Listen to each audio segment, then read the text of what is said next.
What's up, Heat fans, aka my squad? Your boy Ernest here, back with another Miami Heat Talk video.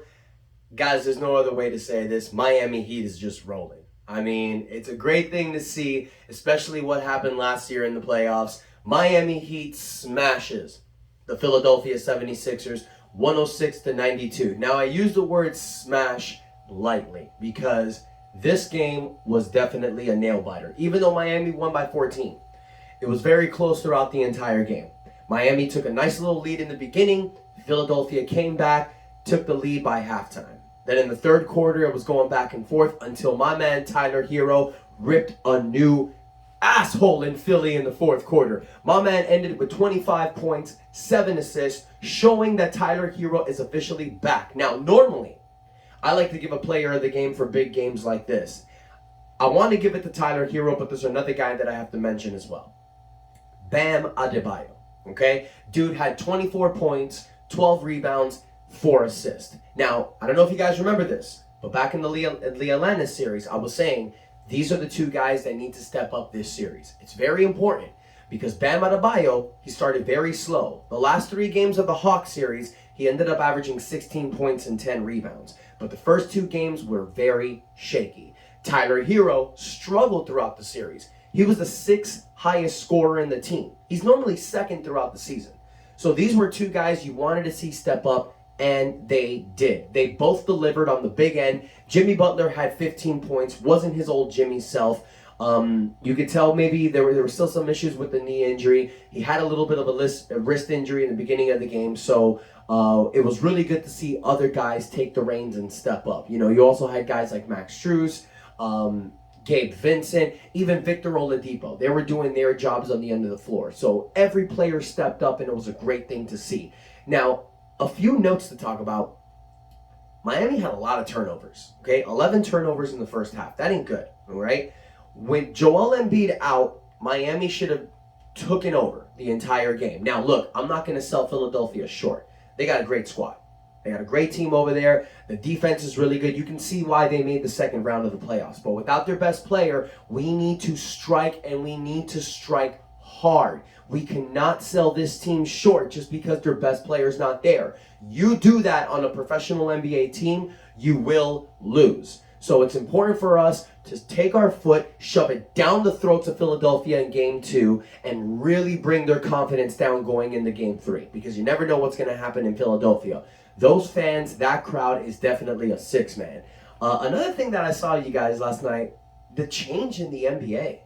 I mean, towards the second quarter, third quarter, there were times where you did not see a single center or power forward on the floor. Miami Heat's biggest player was PJ Tucker. And yes, technically he's a 4, but he's built like a 3. Dude's 6'5". All right? And then they had Tobias Harris as their center. So you saw a lot of 6'8", 6'7", 6'6", you know, very not small guys by any means necessary, but in the NBA standards, there wasn't anybody that was even sniffing 7 feet. So it's crazy to see how the NBA has changed. Few other things I want to discuss, you guys. In the last video, I was talking about minutes and stuff like that, who's going to play, lineups. We saw last night that Erik Spoelstra went with a condensed 8-man lineup. Okay, we talked about Dwayne Dedmon a little bit. Dwayne Dedmon's minutes were so funny last night. He only got 4 minutes. He didn't score anything. He came in once in the first quarter, immediately left. Then he played a few minutes in the third. I told you guys, Dwayne Dedmon really wasn't going to be needed. I think Spoelstra just threw him in because he heard this video. He's like, screw you. You can't tell me what to do. I don't know. But Dwayne Dedmon barely played. Another guy that didn't play, Duncan Robinson. Just like I said, Duncan Robinson was our starting shooting guard going into the season. Okay, and he loses that job to Max Strus, but he's coming off the bench. Now he lost that job to Victor Oladipo. So it sucks to see, but it's also a great thing to see because you know how deep this roster is. And that's very important going into further and further into the playoffs. I love Duncan. My man's done some great thing for this team back in 2020 and 2021. This, unfortunately, has not been his year. Now, I say that, and he's been averaging over 11 points a game. But his shooting hasn't been where it was. So Duncan needs to find his confidence again. I don't know if it's going to be during the playoffs. So maybe his time is run out. I do believe that Spoelstra will give him another opportunity in this series. You can definitely count on that. He likes to give his players chances. So you never know. Duncan, I love you, man, but the struggles this season has been really big. You got other guys stepping up. Maybe it's time to go in the back seat. I don't know. One more player I want to talk about, Victor Oladipo. Man came in 23 minutes. He gives you 5 points, 5 rebounds, 2 assists. Nothing too spectacular, but what he does on the floor does not show in the box scores. And what I'm seeing is Victor is really, really embracing this role player road. He's really finding out what to do, how to do it, how to mix in with these other guys. I know that he and Tyler Herro have spent a lot of time talking about how they're going to come off the bench together. How are they going to create damage? It's definitely something you want to see, because a guy with the talent of Victor Oladipo is not meant to stash as the 12th player. So I'm really happy to see him break out, you guys. So that's really all the notes that I want to talk about. Miami Heat victory is always a win in my book.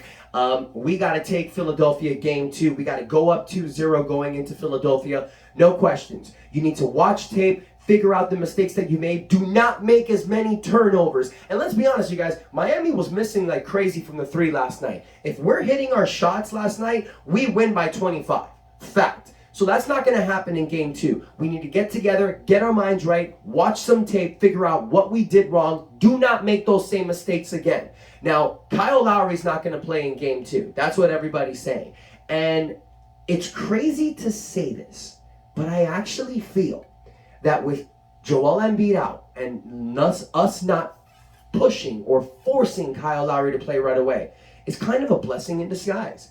Because you're giving other players opportunities in the playoffs. Money time. This is where you're going to see who nuts up and who shuts up. Who's going to step up and who's not. You're seeing guys like Max Strus and Victor Oladipo taking the reins.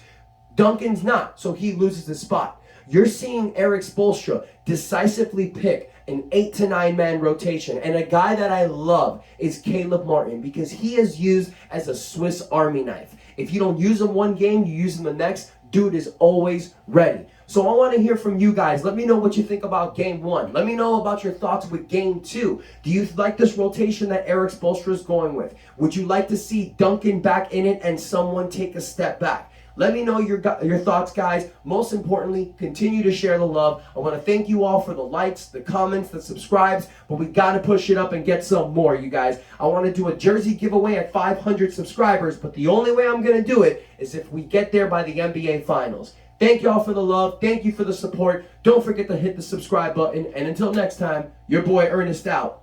That's enough said.